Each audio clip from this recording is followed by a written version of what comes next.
রাজনীতিতে পর্দার আড়ালের খেলা সবসময়ই রহস্যময়। ক্ষমতার করিডোর থেকে জনচক্ষুর অন্তরালে এক রহস্যময় অন্তর্ধানের আখ্যান। একটি চেয়ার শূন্য, একটি ফোন নীরব, আর সোশ্যাল মিডিয়ার দেয়ালে দেয়ালে কেবলই কিছু অমীমাংসিত প্রশ্ন। তিনি কি কোনো মরণ ব্যাধির সাথে পাঞ্জা লড়ছেন, নাকি অদৃশ্য কোনো সুতোর টানে নিজেকে গুটিয়ে নিয়েছেন এক দুর্ভেদ্য কুয়াশায়? যখন সীমান্তের ওপারে হাত করা পড়ে দুই ভাড়াটে জল্লাদের হাতে, ঠিক তখনই কি কেঁপে উঠেছিল ঢাকার কোনো এক প্রভাবশালী মসনদ? আজ রাজনীতির সেই ধোঁয়াটে অলিগলি খুঁড়ে আমরা বের করব সেই সত্য, যা হয়তো এখনও ফাইলবন্দি হয়ে আছে ক্ষমতার অন্ধকার প্রকোষ্ঠে। চোখ রাখুন আজ নিউজ বিডি লাইভের বিশেষ অনুসন্ধানী প্রতিবেদনে নিখোঁজ সংবাদ, মির্জা আব্বাস ও এক রক্তাক্ত পাণ্ডুলিপি। ঢাকা ৮ আসন, বাংলাদেশের রাজনীতির হৃৎপিণ্ড বলা হয় যাকে। এই জনপদে মির্জা আব্বাসের আধিপত্য অনেকটা প্রশ্নাতীত থাকলেও ২০২৬ সালের নির্বাচনী হাওয়া ভিন্ন এক বারুদ ছড়াচ্ছিল। সেই বারুদের নাম ওসমান হাদি, এক টকবগে তরুণ যার চোখে ছিল পরিবর্তনের স্বপ্ন আর কণ্ঠে ছিল সাধারণ মানুষের অধিকারের দাবি। রাজনীতির দাবাবোর্ডে অভিজ্ঞ খেলোয়াড় মির্জা আব্বাসের বিপরীতে ওসমান হাদি কোনো নাম সর্বস্ব প্রার্থী ছিলেন না, বরং পাড়া মহল্লা আর রাজপথের লড়াকু এই নেতা খুব অল্প দিনেই হয়ে উঠেছিলেন জনগণের চোখের মণি। রাজনৈতিক বিশ্লেষকরা তখন কপালে ভাঁজ ফেলে বলছিলেন, ওসমান হাদি কেবল চ্যালেঞ্জার নন, তিনি হয়তো মির্জা আব্বাসের দীর্ঘদিনের জয় রক্স থামিয়ে দেওয়ার এক শক্তিশালী হন্তারক হয়ে আবির্ভূত হয়েছেন। ক্ষমতার অলিন্দে তখন চাপা উদ্বেগ, এই তরুণকে কি থামানো সম্ভব, নাকি ঢাকা ৮ হাতছাড়া হতে চলেছে মির্জা আব্বাসের? জননীতির ময়দান যখন উত্তপ্ত, প্রচারণার মিছিলে যখন জনপদ মুখরিত, ঠিক তখনই ছন্দপতন। তারিখটা ছিল ১২ ডিসেম্বর। কুয়াশাচ্ছন্ন শীতের সেই সন্ধ্যায় ঘটে গেল এক নজির বিদৃশ হত্যাকাণ্ড। নির্বাচনী প্রচারণার ডামাডোলের মাঝেই একদল সশস্ত্র দুর্বৃত্তের তপ্ত বুলেট বিদ্ধ করল ওসমান হাদিকে। মুহূর্তেই রাজপথ ভিজে উঠল তাজা রক্তে। হাসপাতালের আইসিইউর বাইরে শত শত মানুষের হাহাকার, আর ভেতরে ওসমান হাদির জীবন মৃত্যুর লড়াই। কিন্তু নিয়তির লিখন ছিল অন্যরকম। চিকিৎসকদের সব চেষ্টা ব্যর্থ করে দিয়ে না ফেরার দেশে চলে গেলেন তরুণ এই নেতা।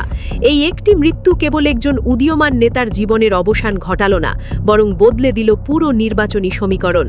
যে লড়াই হওয়ার কথা ছিল হাড্ডাহাড্ডি, সেই ময়দান মুহূর্তেই হয়ে পড়ল ফাঁকা। এরপরের চিত্রাণুটা অনেকটা অনুমিতই ছিল। ১২ ফেব্রুয়ারি নির্বাচন। প্রতিপক্ষ হিসাবে নাসির উদ্দিন পাটোয়ারি থাকলেও ওসমান হাদির অনুপস্থিতিতে মির্জা আব্বাসের সামনে কোনো বড় বাধা রইল না। জয়ী হয়ে তিনি কেবল সাংসদ সদস্যই হলেন না, প্রধানমন্ত্রীর রাজনৈতিক উপদেষ্টার মতো গুরুত্বপূর্ণ পদেও আসীন হলেন। ক্ষমতার শিখরে তখন তার দৃপ্ত পদচারণা। ফেব্রুয়ারি থেকে মার্চ মাসের শুরুর দিক পর্যন্ত তাকে দেখা গেছে বিভিন্ন রাজনৈতিক মঞ্চে সরব অবস্থানে। চেহারায় নেই কোনো অসুস্থতার ছাপ, কণ্ঠে সেই চিরচেনা গাম্ভীর্য। কিন্তু পর্দার আড়ালে তখন জমা হচ্ছিল এক প্রলয়ঙ্করী ঝড়, যে ঝড়ের সংকেত আসছিল সীমান্তের ওপার থেকে। মার্চ মাস, ভারতের পশ্চিমবঙ্গের বনগাঁয়ে তখন গোপন অভিযান চালাচ্ছে সে দেশের পুলিশ। আর সেই অভিযানেই ধরা পড়ল এমন দুজন যাদের নাম প্রকাশে আসতেই নড়ে চড়ে বসল বাংলাদেশের গোয়েন্দা সংস্থাও। গ্রেফতার হওয়া ফয়সাল করিম মাসুদ এবং আলমগীর হোসেন, একজন ছাত্রলীগ নেতা, অন্যজন যুবলীগ কর্মী। তারা কেবল রাজনৈতিক কর্মী নন, তারা ছিলেন ওসমান হাদি হত্যাকাণ্ডের সেই দুর্ধর্ষক কিলার। পুলিশি জিজ্ঞাসাবাদে তারা যখন মুখ খুলতে শুরু করল, তখন বেরিয়ে এলো রোমাঞ্চকর সব তথ্য। তারা ছিল কেবলই যন্ত্রী, কিন্তু তাদের আঙুল চালানো সেই সুতোর টান আসছিল কোনো এক অদৃশ্য মাস্টারমাইন্ডের কাছ থেকে। প্রশ্ন উঠল, কার নির্দেশে এই হত্যাকাণ্ড? কে সেই নেপথ্য কারিগর যার স্বার্থ লুকিয়েছিল ওসমান হাদির লাশের ওপর দিয়ে ক্ষমতার সিংহাসনে বসার মাঝে? কিলাররা ধরা পড়ার ঠিক ৩ দিনের মাথায় নাটকে এলো এক অভাবনীয় মোড়, একটি ইফতার মাহফিল। হঠাৎ করেই সবাইকে চমকে দিয়ে জ্ঞান হারিয়ে ফেললেন মির্জা আব্বাস। রাজধানীর এক অভিজাত হাসপাতালে তাকে ভর্তি করা হলো। চিকিৎসকরা জানালেন মাইল্ড স্ট্রোক। ঘটনা প্রবাহের এই চরম মুহূর্তে দাঁড়িয়ে আপনি কি কোনো অদৃশ্য যোগসূত্র দেখতে পাচ্ছেন? খুনিদের ধরা পড়া আর প্রভাবশালী নেতার এই আকস্মিক অসুস্থতা সবই কি নিছক কাকতালীয়? সত্যের গভীর তল্লাশিতে আমাদের পরবর্তী পদক্ষেপ জানতে এখনই সাবস্ক্রাইব করুন নিউজ বিডি লাইভ। আপনার একটি সাবস্ক্রিপশন আমাদের পৌঁছে দেবে সত্যের আরও কাছাকাছি। খুনিদের স্বীকারোক্তি যখন ডিজিটাল প্ল্যাটফর্মগুলোতে আগুনের মতো ছড়িয়ে পড়ছে, ঠিক তখনই কেন একজন প্রভাবশালী নেতার শরীর এভাবে ভেঙে পড়ল? হাসপাতাল কি তার রোগ মুক্তির জায়গা ছিল, নাকি জিজ্ঞাসাবাদের হাত থেকে বাঁচার কোনো কৌশলগত দুর্গ? 15 মার্চ তাকে নিয়ে আসা হলো বিমানবন্দরে। গন্তব্য ছিল সিঙ্গাপুর। কারণ হিসেবে বলা হলো ফিজিওথেরাপি। কিন্তু এখানেই জন্ম নিল এক নতুন রহস্য। সিঙ্গাপুরের বিশ্বমানের সব হসপিটাল ছেড়ে কেন তাকে তাড়াঘুড়ি করে পাঠানো হলো মালয়েশিয়া? ফিজিওথেরাপির জন্য মালয়েশিয়া যাত্রা কি সত্যিই চিকিৎসার প্রয়োজনে, নাকি নিজেকে পৃথিবীর লোকচক্ষুর আড়ালে নিয়ে যাওয়ার এক সুপরিকল্পিত মিশন? বিংশ শতকের এই গ্লোবালাইজেশনের যুগে, যেখানে একজন সাধারণ মানুষের হাঁচি কাশির খবরও সোশ্যাল মিডিয়ার টাইমলাইনে মুহূর্তের মধ্যে জায়গা করে নেয়, সেখানে মির্জা আব্বাসের মতো এমন একজন হেভিওয়েট রাজনৈতিক ব্যক্তিত্বের সম্পূর্ণ ব্ল্যাকআউট হয়ে যাওয়াটা কি কোনোভাবেই স্বাভাবিক? তিনি কেবল একজন সাংসদ সদস্যই নন, তিনি খোদ প্রধানমন্ত্রীর রাজনৈতিক উপদেষ্টা। অথচ মাসের পর মাস পেরিয়ে গেলেও তার একটি ছবি, একটি ছোট ভিডিও ক্লিপ কিংবা নিদেনপক্ষে একটি অডিও বার্তাও প্রকাশ পায়নি। চিকিৎসার নামে দেশ ছাড়ার পর থেকে তিনি যেন আক্ষরিক অর্থেই বাতাসে মিলিয়ে গেছেন। কোনো হাসপাতালের বেডে শুয়ে থাকা অবস্থায় একটি সাধারণ ছবি প্রকাশ করতে বাধা কোথায়? এই চরম নীরবতা কি কেবলই অসুস্থতার ক্লান্তি, নাকি জনসম্মুখে আসার পেছনে লুকিয়ে থাকা কোনো গভীর আতঙ্ক? মার্চের মাঝামাঝি সময় সোশ্যাল মিডিয়ায় হঠাৎ করেই দাবানলের মতো ছড়িয়ে পড়ল এক বিভৎস গুজব: মির্জা আব্বাস আর বেঁচে নেই। জনমনে তখন রীতিমতো তোলপাড়।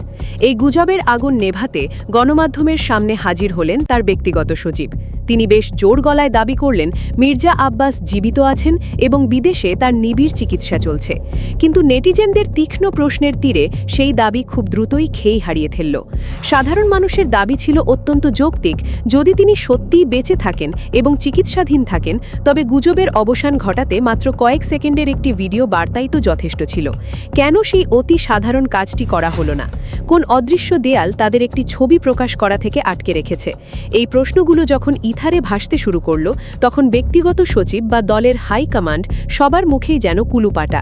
এরই মাঝে রাজনৈতিক অঙ্গনের ডালপালা মেলতে শুরু করল আরও একটি চাঞ্চল্যকর থিওরি: সিঙ্গাপুর বা মালয়েশিয়া কি কেবলই একটি ট্রানজিট পয়েন্ট ছিল? একাধিক সূত্রের গুঞ্জন এবং নেটিজেনদের একাংশের জোরালো দাবি, মির্জা আব্বাস সিঙ্গাপুর থেকে অত্যন্ত গোপনীয়তার সাথে সরাসরি ভারতে পাড়ি জমিয়েছেন এবং সেখানেই তিনি আত্মগোপন করে আছেন। কিন্তু কেন এই লুকোচুরি? রাজনৈতিক বিশ্লেষকরা এর পেছনে ভিন্ন এক সমীকরণের গন্ধ পাচ্ছেন। তাদের মতে, কোনো ভিজুয়াল প্রমাণ বা ভিডিও রিলিজ করার অর্থ হল নিজের বর্তমান অবস্থান বা আইপি অ্যাড্রেস পাবলিক করে দেওয়া।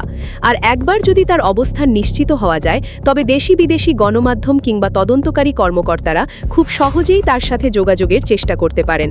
আর ঠিক এই জায়গাতেই লুকিয়ে আছে সবচেয়ে বড় ভয়টি। একটু পেছনে ফিরে তাকানো যাক। বনগাঁয় গ্রেপ্তার হওয়া দুই কিলার ফয়সাল করিম মাসুদ এবং আলমগীর হোসেন বর্তমানে রিমান্ডে রয়েছেন। পুলিশের 3rd ডিগ্রির সামনে তারা যদি মুখ খুলতে শুরু করেন, যদি তাদের স্বীকারোক্তিমূলক জবানবন্দিতে বেরিয়ে আসে এমন কোনো চাঞ্চল্যকর তথ্য যা সরাসরি মির্জা আব্বাসের দিকে আঙুল তোলে, যদি তারা বলে দেয় যে নির্বাচনে জয়লাভের পথ পরিষ্কার করতে বা ওপর মহলের কোনো বিশেষ নির্দেশেই ওসমান হাদির বুকে বুলেট চালানো হয়েছিল, তাহলে পরিস্থিতি ঠিক কতটা ভয়াবহ হতে পারে?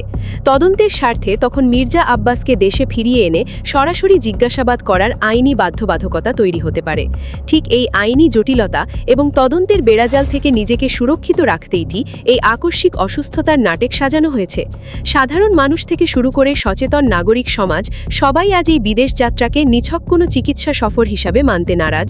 তাদের চোখে এটি একটি নিখুঁত, সুপরিকল্পিত এবং ঠান্ডা মাথার পলিটিক্যাল এক্সিট প্ল্যান। খুনিরা ধরা পড়ার পরপরই অসুস্থতার ঢাল ব্যবহার করে দেশত্যাগ। এটি কি তদন্তের আওতা থেকে নিজেকে চিরতরে আড়াল করার এক মাস্টার স্ট্রোক? মির্জা আব্বাস কেবল একজন ব্যক্তি নন, তিনি একটি বিশাল রাজনৈতিক কাঠামোর গুরুত্বপূর্ণ স্তম্ভ। অথচ বিস্ময়করভাবে লক্ষ্য করা যাচ্ছে, তার এই দীর্ঘ অনুপস্থিতি নিয়ে তার নিজের দল কিংবা সরকারের পক্ষ থেকে কোনো সুনির্দিষ্ট বা শক্তিশালী বক্তব্য নেই। একজন প্রভাবশালী উপদেষ্টা মাসের পর মাস নিখোঁজ, অথচ তার বর্তমান শারীরিক অবস্থা বা অবস্থানের বিষয়ে কোনো অফিসিয়াল বুলেটিন নেই। এই নীরবতা কি শুধু কাকতালীয়? রাজনৈতিক অন্দরমহলে কান পাতলে শোনা যায় এক ভিন্ন গুঞ্জন। দল কি তবে তার দিক থেকে মুখ ফিরিয়ে নিয়েছে, নাকি এমন কোনো ধ্রুব সত্য দলের শীর্ষ নেতৃত্ব জেনে গেছে যা জনসমক্ষে এলে পুরো সংগঠনের ভাবমূর্তি ধূলিসাৎ হয়ে যেতে পারে? যখন কোনো নেতার কর্মকাণ্ড বা অতীত ছায়া দলের জন্য বোঝা হয়ে দাঁড়ায়, তখন তাকে কৌশলগত নীরবতার চাদরে ঢেকে দেওয়াটাই রাজনীতির চিরন্তন রীতি। মির্জা আব্বাসের ক্ষেত্রেও কি আমরা সেই একই চিত্রানাট্যের পুনরাবৃত্তি দেখছি? চলুন একবার পুরো ঘটনার টাইমলাইন বা সময়পঞ্জিটা মেলাই। ডিসেম্বর 12, ওসমান হাদির হত্যাকাণ্ড। ফেব্রুয়ারি 12, মির্জা আব্বাসের নিরঙ্কুশ জয়। মার্চের প্রথম সপ্তাহ, সীমান্ত থেকে 2 কিলারের গ্রেফতার ও স্বীকারোক্তি। মার্চের দ্বিতীয় সপ্তাহ, মির্জা আব্বাসের আকস্মিক অসুস্থতা ও দেশত্যাগ। এই যে ঘটনার ঘনঘটা, এটি কি কোনো সাধারণ মানুষের কাছে স্বাভাবিক মনে হতে পারে? খুনিরা ধরা পড়ার ঠিক কয়েক ঘন্টার ব্যবধানে একজন মানুষের স্ট্রোক করা এবং দ্রুততম সময়ে এক দেশ থেকে অন্য দেশে পাড়ি জমানো, এর মাঝে কি কোনো অদৃশ্য যোগসূত্র নেই? প্রতিটি ঘটনাই যেন একটি সুনিপুণভাবে সাজানো ড্রামাটিক সিকোয়েন্স, যার শেষ গন্তব্য হল তদন্তের রাডার থেকে নিজেকে চিরতরে সরিয়ে নেওয়া। আইনের হাত অনেক লম্বা হলেও রাজনীতির মারপেচে অনেক সময় সেই হাত থমকে যায়। ওসমান হাদির পরিবার আজ ডুকরে কাঁদছে। তাদের একমাত্র ছেলে যে স্বপ্ন দেখেছিল এই জনপদকে বদলে দেওয়ার, তার রক্তমাখা জামাটা আজও বিচারের কাঠগড়ায় উত্তরের অপেক্ষায়। রিমান্ডে থাকা আসামিরা কি সত্যিই সেই মাস্টারমাইন্ডের নাম স্পষ্টভাবে উচ্চারণ করবে, নাকি কোনো এক অদৃশ্য চাপের মুখে সত্যটা ফাইলবন্দি হয়েই রয়ে যাবে?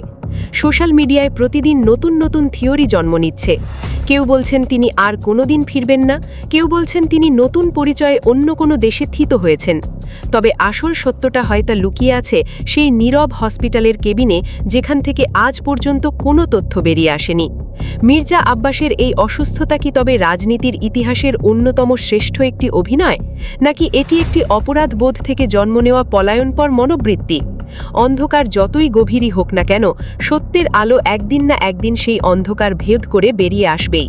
ওসমান হাদি হত্যাকাণ্ডের বিচার এবং মির্জা আব্বাসের এই রহস্যময় অন্তর্ধান, এই দুইয়ের মাঝে লুকিয়ে থাকা যোগসূত্রটি যেদিন উন্মোচিত হবে, সেদিন হয়তো কেঁপে উঠবে রাজনীতির অনেক শক্ত ভিত। ততক্ষণ পর্যন্ত সাধারণ মানুষের মনে এই প্রশ্নটিই ঘুরপাক খাবে, ক্ষমতার লোভে কি তবে মানবতা এভাবেই বারবার বলি হবে? অসুস্থতার আড়ালে এই দীর্ঘ প্রবাস জীবন কি সত্যিই চিকিৎসা, নাকি অপরাধের দায় থেকে বাঁচার এক নিরাপদ সুড়ঙ্গ?